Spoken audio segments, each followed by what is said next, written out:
This is Sean Malone, and you're listening to the Matt Balaker podcast.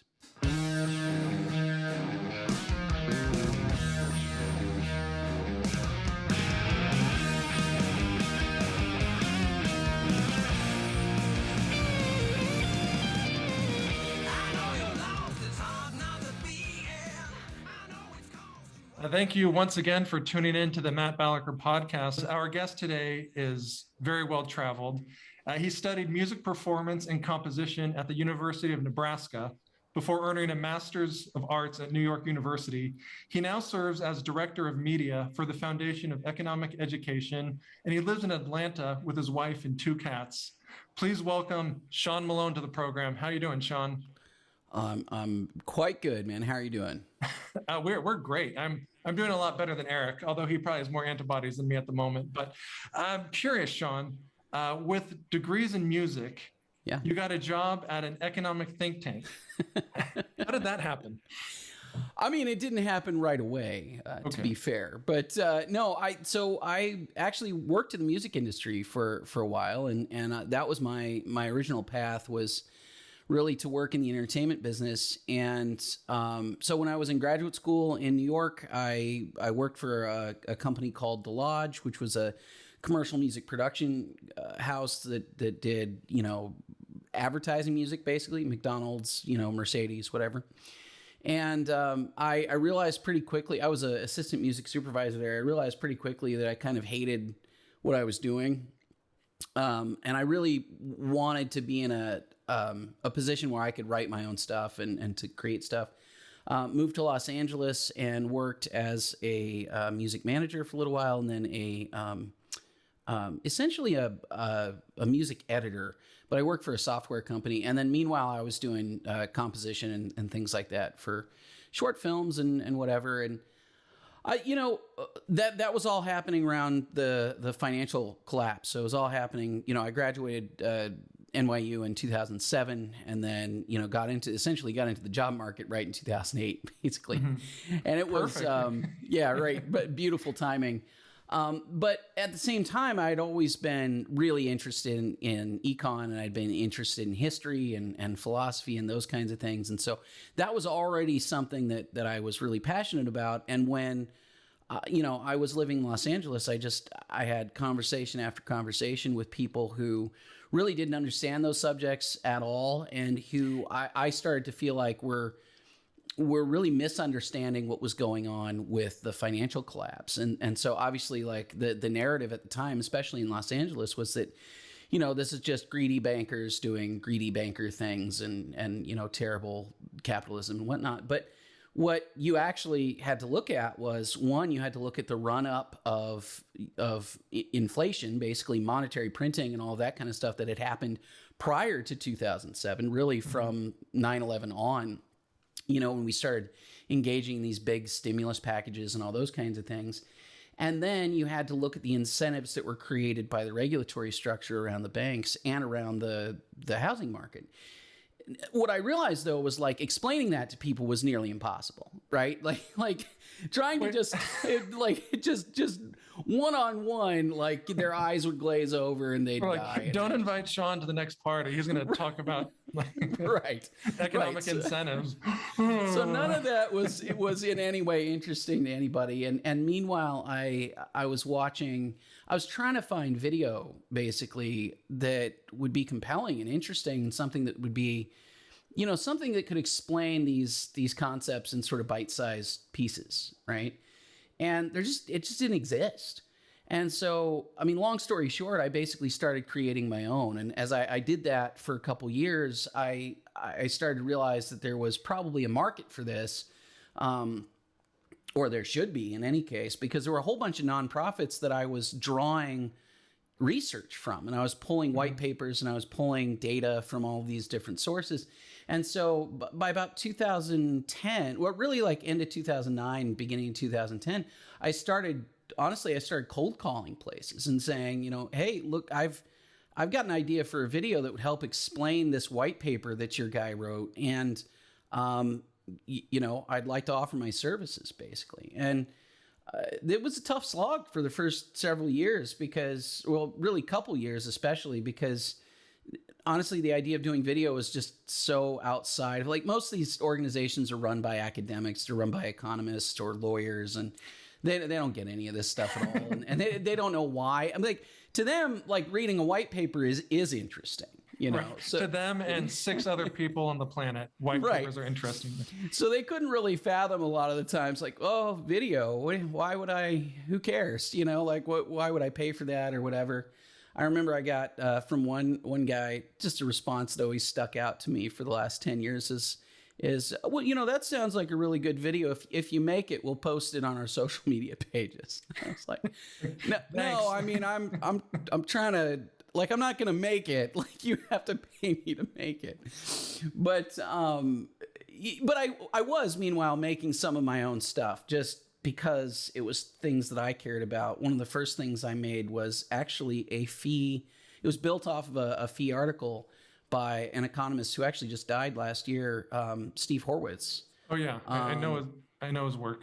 Yeah, and he had a great article in Fee, and you can still find it on our site, called "Profits Not Just a Motive," and it talked about price signals, and it talked about the way that prices affect people's incentives and provide information about supply and demand to people. And I thought it was such a great, compelling, and sort of concise way of explaining price theory. And that was probably the big thing that I realized really early on was really missing. You know, people, especially when you're talking about the financial collapse, people were not understanding the price signal factor in all of this. They weren't understanding that, like, if the Fed creates a ton of money and they have policies that allow that money to flow into the housing sector, that sends a massive signal to investors, to home builders, to all these people to start rushing into the housing sector and really blowing up this massive bubble, which is exactly what happened, right? And that was all due to effectively it's malinvestment that was created by mistaken price signals that were all sort of manipulated and messed up because we didn't have a system that was free-flowing in nature. We had a government sort of run or manipulated system in any case, heavily government influenced system.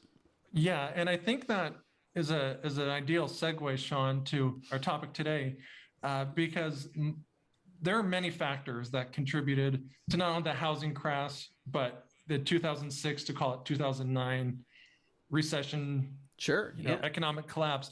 But much of it was kind of misaligned incentives. Like I'm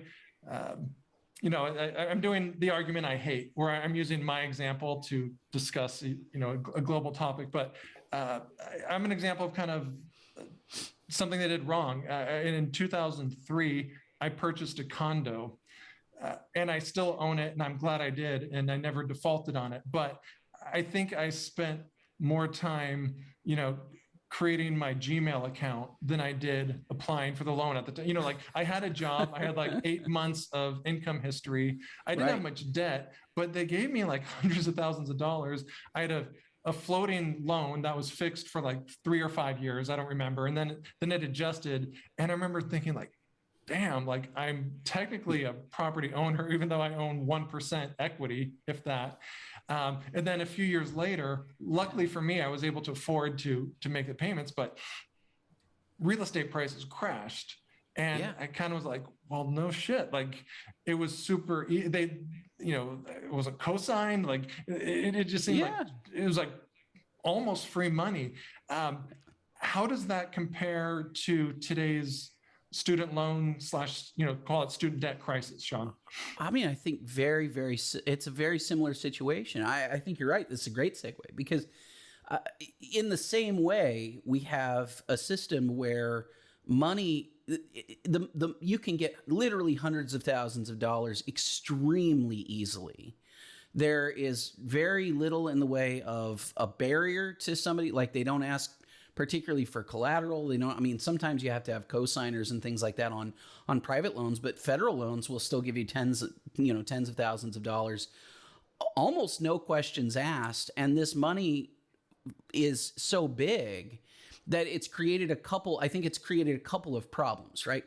On the one hand, it's created a tremendous amount of what is effectively consumer debt, right? It's student loan debt, but I mean, that's basically what it is. You're taking on debt in order to buy services over a short period of time. That's fine, except for, nobody's giving any thought to who we're loaning money to. So we're not giving any thought to like what major are you attending, what college are you attending, what's the likelihood that, at the end of this consumption period, right, your actual college experience, you're going to be able to go back out and become more productive and make more money than you borrowed, right? Like nobody asks those questions at all. The due diligence on Enron was far superior than student loans. Vastly higher, yes. And on the other side, on the flip side, if you're a school, right, if you're a college or a university, this is basically just free money. I mean, you can raise tuition prices, you can add all kinds of amenities and services because people are able to pay for it because that money is just kind of endless. I mean, it's almost a bottomless pit where you could start saying like, well, tuition last year was $2,000, whatever, it's $2,500, this year.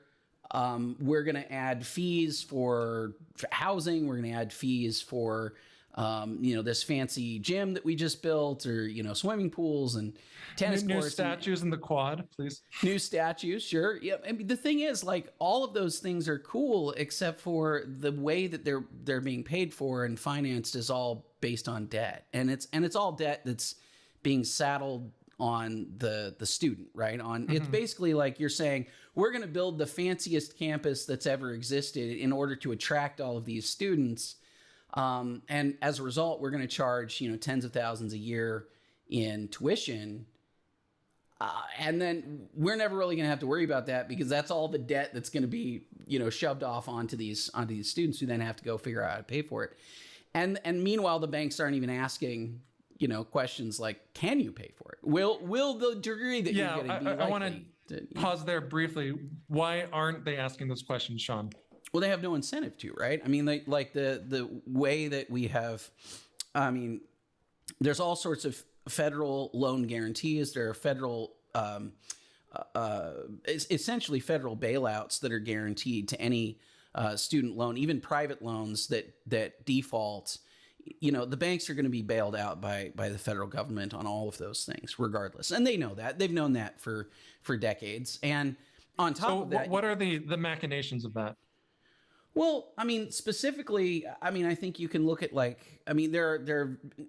not, this is not my area of expertise by any stretch. So I'm not going to be like a policy analyst level of getting into the specific policies. But I will say that between Pell Grants, the federal loan system itself, and then going back to a lot of things that already existed, basically federal backing for banks. So FDIC is one, FNMA, those are, mortgage backing, right?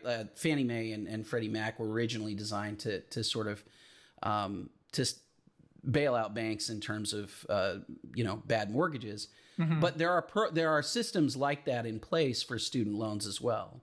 And so and also we're talking about it right now. I mean, we're looking at Biden's in the process of proposing essentially bailing out federal loan borrowers. And I don't know exactly how that's going to work in terms of the policy. I don't see how it could work, frankly, but they will create some sort of agency or some sort of fund, right, that will pay off, in theory, right, all of these federal loans. Mm-hmm. What that actually means in practice is that the federal government is going to expand the money supply or just use money that's already been expanded. And because it's not going to come from taxation at this point. But they're just going to expand the money supply and they're going to add to the balance sheets of those banks. Whatever the amount of money it is that, those federal loans are costing. The result, of course, is that the incentives get even worse, right? Mm-hmm. If you don't have any sort of backstop for deciding whether or not you've made a good, like a smart loan or a bad loan, the bad loans are going to win out. right? Like the ones that people are going to default on, ones that are not going to be paid back. At the end of the day, that's just a recipe for one, well, I think one of two things, right? A continual system of just never-ending bailouts, Right. and sort of blow up a bubble and then bail it out and when it pops. Or I think in some ways more likely, I think we'll end up with a system where private banks especially get really scared to loan to anybody, because, if they're worried that people can simply default on a loan and it doesn't matter, then the incentive for them to give those loans is going to go down. Now, what's happened in the past, I mean, that's always been the case. What's happened in the past is the federal government has stepped in and said, hey, I understand that you have no incentive to loan money to people. That's why we'll bail you out. So now, if we want you to continue loaning money to students, so, the way that we'll make it enticing for you, the bank, to do that is by guaranteeing some kind of a bailout. Yeah. And I think I think that the federal loan bailout that we're talking about now is, I mean, to me, it's just steps away from a private loan bailout. I mean, I don't think you can do one without doing the other, because the federal loans are not the lion's share of the student loan debt that we have, Interesting. Well, I want to throw out some numbers, because in anticipation of you joining us, I did some homework, and right now there's about $1.7 trillion of debt across 44 million people. That's about tremendous. A little more than 38,000 per person. It's disproportionately burdened by women and people of color. And I think an argument for, and there's a proposal, initially there was one for eliminating $50,000 worth of debt. It's since been revised to, I think, 10,000. And the argument, Sean, is this is an investment in the future. We're taking resources and giving them to generally younger people whose productive years are ahead of them, just purely economically. Does that make sense? No, I don't think so. And I don't think that's a very good argument. And the reason in part is because one of the things I just said a second ago, which is that, like, if you create a system where defaults don't matter. Now, by the way, there are other ways to handle it. I mean, you could allow, one of the problems is we don't allow anyone to discharge student loan debt through bankruptcy. And I think that is a big problem. I think we should probably address that. But feel free to, because that is something I'm curious about. Well, I mean, I don't exactly know the history of why we don't allow that. I mean, there are only a handful of types of debt that we don't allow to be discharged in bankruptcy. I suspect that one of the reasons is, again, because people, I mean, for most kinds of consumer debt, in any case, there's some form of collateral that you could recapture at the end of it, right? Like a home loan, you could take the house. Car loan, you could take the car. Credit card loans, less so. Like there's maybe not so much stuff you could do, but you can always, there are ways to deal with that in bankruptcy, right? You could garnish wages. You could figure out some way of recouping some of the money that was not paid back, right? If you were the bank. But student loans, like, what are you going to do? Like all the information is there. Like the person has the service, right? They got the service, but now they're not paying for it. So I assume that was part of the reasoning. But I mean, the fact of the matter is, it has created a weird incentive, and I think it's created a lot of the pressure to do big bailouts like this, right? Because I think most people, right, do pay their student loans back. I'm one of those. I've got the tremendous. I mean, over the course of particularly graduate school at New York University, which is one of the most expensive schools in the country. Oh, yeah. I mean, like I ended up with roughly $90,000 in student loan debt that I'm happy to say that I'm. But you had 2 arts degrees, so that's like money in the bank, right? Right. Yeah. Well, I mean, that's the funny thing, right? I mean, I think to some extent, I think you need to look at the individual circumstances, but if you're getting an arts degree, you might want to look at these things more carefully, right? One, arts degrees don't pay that well in general, although they're not at the bottom of the list, by the way. I have a couple friends who are economists who maybe once a year do a list of of salaries, starting salaries, typically by college major. And oddly enough, the ones that are actually really at the bottom of the list are things like social work, which yeah, like I went to UCLA undergrad, and the top major in terms of population is sociology. It's like 8.9%. Second is political science. Yeah, I mean, and then way down, what was like, I think physics or something, but I mean, it shows there's thousands of people, and this is just one kind of sample. There's lots of people going into majors that and I understand the argument that it's not just about productivity and return on investment, but if you're lending money, it is, and unless you're a charity, and then that's a different that's set of motivations. I think that's sort of the mistake that people kind of make about that. Plus, also, I mean, look, I grew up in a time, I think we probably both did, where the argument was always just get a degree. It doesn't matter what your degree is in, get a degree, because on average, people with college degrees make more money, whatever. It's 250,000 to $1 million. That number's thrown out over a lifetime. Oh, yeah. There are always those numbers. Now, those numbers are skewed heavily by the physicists who come out and engineers who come out and make, $90,000 a year starting salaries and end up making $250,000, $300,000 a year as like chief engineers at major companies. Sure. That's not true of the sociology majors. No, I mean, and even just throwing out stats like that, I think there's some, confusion of correlation and causation. It's sort of saying like kids who spend their summers riding yachts in the Amalfi Coast out earn those that don't by like 860 million over life. Right. I believe it, because you have a social network that is giving you advantages that other people do. And it just so happens you went to Yale, but is it the Yale degree that's putting you in this higher economic bracket? That's a question that I've had to ask myself even over the years. I mean, I think that, my degree, I got a lot of value out of my degree, but I think I got a lot of value out of my degree to some extent because I put a lot into it. I have friends who are no longer working in the arts or in any of the stuff that we studied. And, we all spent the same amount in theory, right? I mean, some people had to, a lot of people had to take out loans and things like that. Most people I probably went to school with did.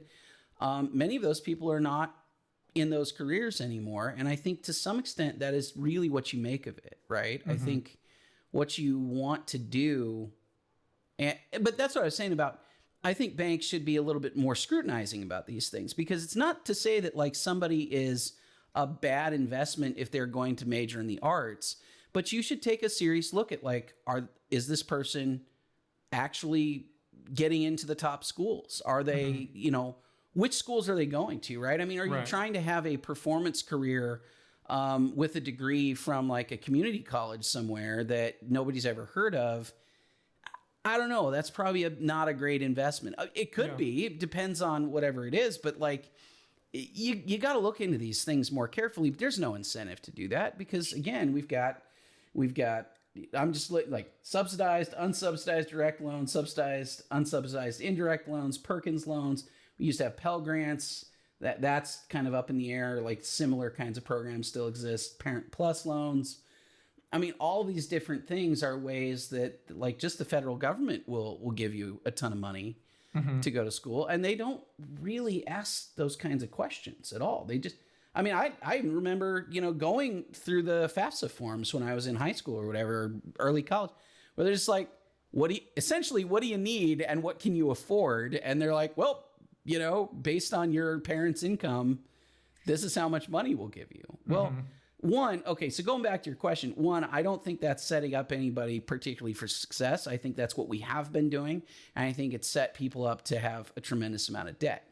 Now we have a problem where we're bailing out a specific group of people, but then that's only going to create weirder incentives for the next batch of people who go into this same system. We haven't solved any of the underlying problems.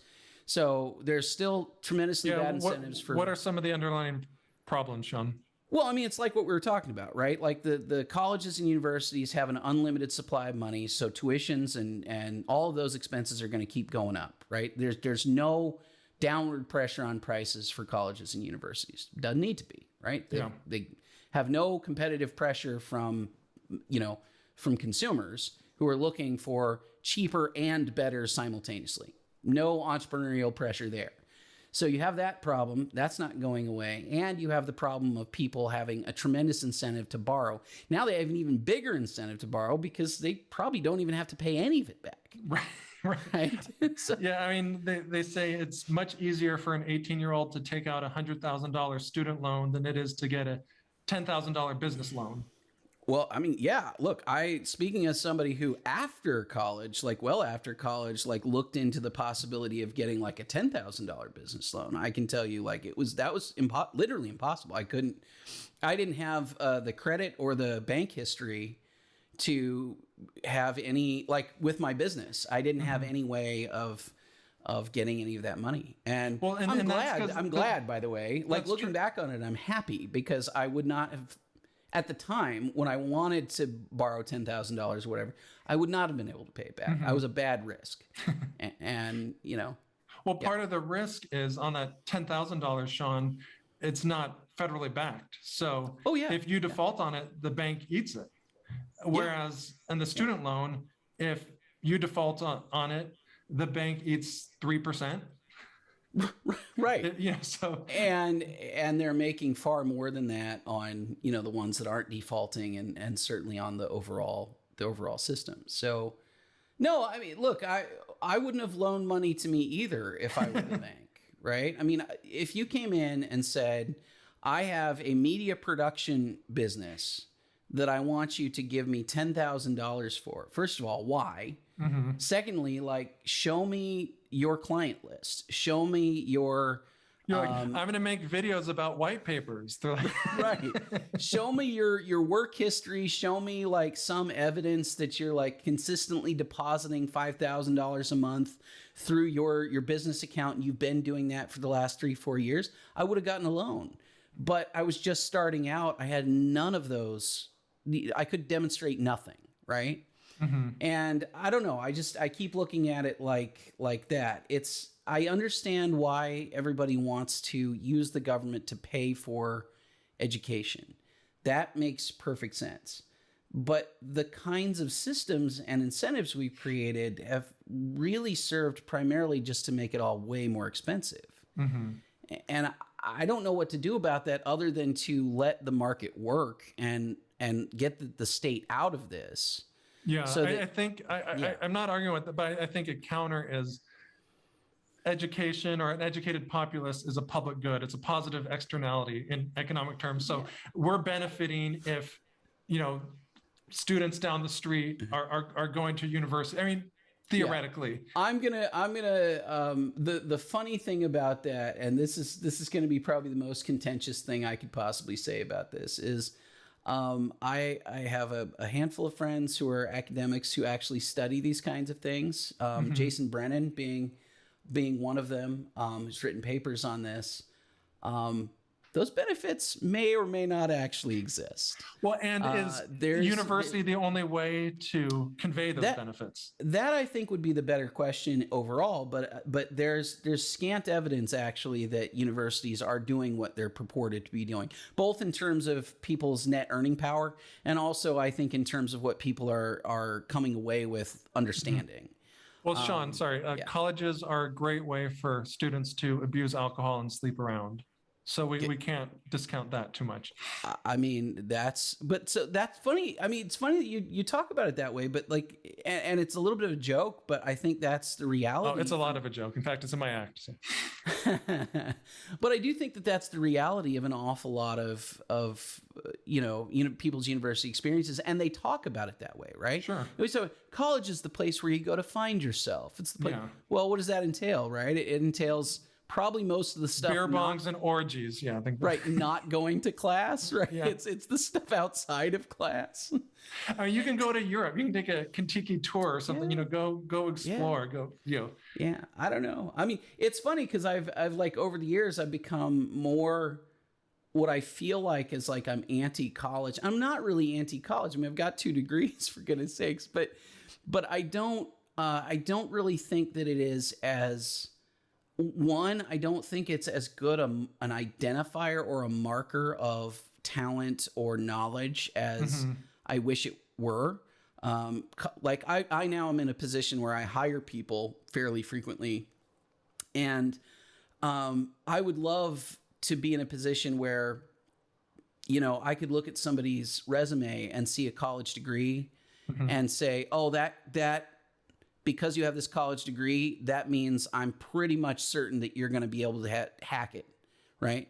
But my experience is that like has almost no correlation whatsoever to whether or not somebody's good. And so I end up looking for all of these things that have nothing to do with college. Like I look at people's portfolios, I look at their previous work, I talk to them, I talk to their references and things like that. And college is supposed to be some kind of a shortcut for me, Right. to identify whether or not somebody has these skills. It's just It's a signaler. I mean, that's the theory, Yeah. at least. Yeah, but mean, I just don't think it is. very good point. And something I'd like to get your thoughts on, Sean, is a major criticism, and I think a very valid one, of the current student loan problem is universities do not have skin in the game, or very little, if any. Yeah. So if you're NYU and NYU gives Sean $200,000 to fund grad school, 10 years later, if you're unable to pay that off, it's not on NYU. They don't. You're long Right. gone. And I think it's Purdue University has a system, and I want to look more into this. There's a it's almost like a venture fund in a sense, where they will fund all or a portion of certain students' tuition in exchange for a percentage of their income going forward. So, there's a cap. So if it ends up being more than like 10 to 15% over what they lend you, it stops. So you're not you're not indentured for a lifetime. But that is pretty radical in that it aligns the incentives of the student and the lender. If more colleges did that, what do you think the repercussions would be? No, I think that would probably be a really good thing. I think it would encourage a couple different things. One, I think it would encourage colleges to have a little bit different selection process in terms of who they're admitting, and especially who they're admitting to different majors. But also, I think it would change the nature of what they're teaching, which I think is also a very good thing. I think it would be a pretty radically positive thing for most universities to sort of do away with a lot of the fluff, I guess, so to speak. And I'll speak for myself a little bit, right? My undergraduate degree is, from liberal arts school. I had a lot of required courses, even though I was a music composition major. There were a lot of things that I was required to take. I was required to take English and history and various social studies credits and all of those kinds of things. I had to take some education credits as well. A lot of those things were, to be blunt, pretty useless to me. And I look back on them, like I don't look back on them fondly. I look back on them and think that was several $100s of tuition or a couple $1,000s of tuition or whatever that just I shouldn't have had to pay. Mm-hmm. And some of that, I think, has ballooned over the years as a response, in some sense, to just having this unlimited flow of money. And you end up starting to justify what you are offering. And then you can also see this sort of explosion in really, really, really niche classes, even for undergrads, right? Mm-hmm. Like things that are eligible for undergraduate studies that are just the most obscure, like we're going to study, it's going to be, African women's studies from, 1897 to 1925. And you're like, wow, okay. I mean, cool, but like that feels like a graduate course for somebody who's getting a PhD. Yeah. That's going to dive really, really, really deep into this subject matter, but it's not really something that an undergraduate needs to take. And yet some of these kinds of things end up being sort of omnipresent on college campuses now. Yeah, I think it kind of begs the question, is college more for career advancement or kind of artistic fulfillment? Because, for instance, something like Yeah. that women's studies course, like, could be fascinating and could really shape someone's Sure. life, but would it have But yeah, a if you're positive ROI? right, And if you're there to learn how to become, if you're there to learn how to become a biologist or something, right? Is that what exactly is that benefiting you in that context? And what are the opportunity costs to some extent? Like one of which is not having to take that class at all yeah. and getting through your degree sooner and getting into the workforce sooner. Like we've had some lawyers on, and they contend that shorten law school. Like you mentioned, the opportunity cost. If universities were 3 years instead of 4 or 2 years, I mean, even in the current loaning program with all its problems, instead of graduating with $35,000 in debt, maybe that's 15,000, or maybe 5, and your look, problems cut in half. There was a guy that I was in marching band with in college, who was into his 7th year. I was a freshman. He was a 7th year. He might be related to me. And I was like, but I mean, look, how do you do that, right? Like what enables somebody to spend 7 years in an undergraduate university without getting a degree, right? Yeah. Either independent wealth, right? Like somebody who just came in with all the money in the world, but that wasn't true in this case. Rarely true in Nebraska, frankly, but like it's loans, right? It's all loans. It's the fact that he could keep going forever and ever and ever. And I had a buddy at New York University who by the time I met him, we were in the graduate program, master's program together, had already gotten, I think, an associate's degree and 2 bachelor's degrees also from New York University. Okay. And he was not independently wealthy either. He had probably by the end of his run, hundreds, maybe $150,000 debt. I mean, New York University is a very, very expensive school. And it's very expensive for undergraduate as well. And I mean, the associate's degree obviously wasn't from NYU. This is from, I think, Queens College. But in any case, like the only way you do that is if you have a system where debt can be accrued, but is almost entirely unaccountable. And I think all of these bailout programs are only exacerbating the same problems we've created and making new problems, right? Like, for example, like we were talking about it earlier, if I were a private lender, I'd start to get very, very concerned. If people were just felt like it was cool to default on loans, I would start to get very concerned about who I was lending to. And frankly, if you were looking at this from the standpoint of both a class or sort of a racial lens, it's not hard to see how that might negatively affect, poor people and people. Once again, you were talking about people of color being the sort of bearing the brunt of student loan debt. I think they would also bear the brunt, and possibly much worse, of banks deciding not to lend to what they might consider high risk borrowers. Absolutely. Well, I could talk about this for hours, but I want to get some thoughts as we're concluding on, what are you optimistic about in terms of education and learning now versus maybe 20 years ago, Sean? Well, I mean, I don't have that much context for 20 years. I mean, I guess, I was like, okay, context for 20 years ago. That's lies. I have context for literally 15, 20 years ago of my own education. I'm old now. Dang it. Join the club. I get it. Yeah. Anyway, I think first of all, I think people are a little bit more aware of the problem. I also think that the kind of the myth that like you need college nonstop, I think is sort of going away a little bit. I'm also generally encouraged by people like Mike Rowe, Dirty Jobs fame, Discovery Channel, has a foundation called Micro Works Foundation. Full disclaimer, I've worked with him a couple times, and I like him.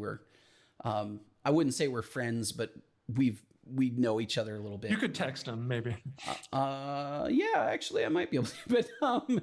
But his foundation I really, really like. And what I like about it is he's looking at vocational schools and things like that. But one of the things that I like about it is he's sort of changing the conversation around what legitimate education looks like.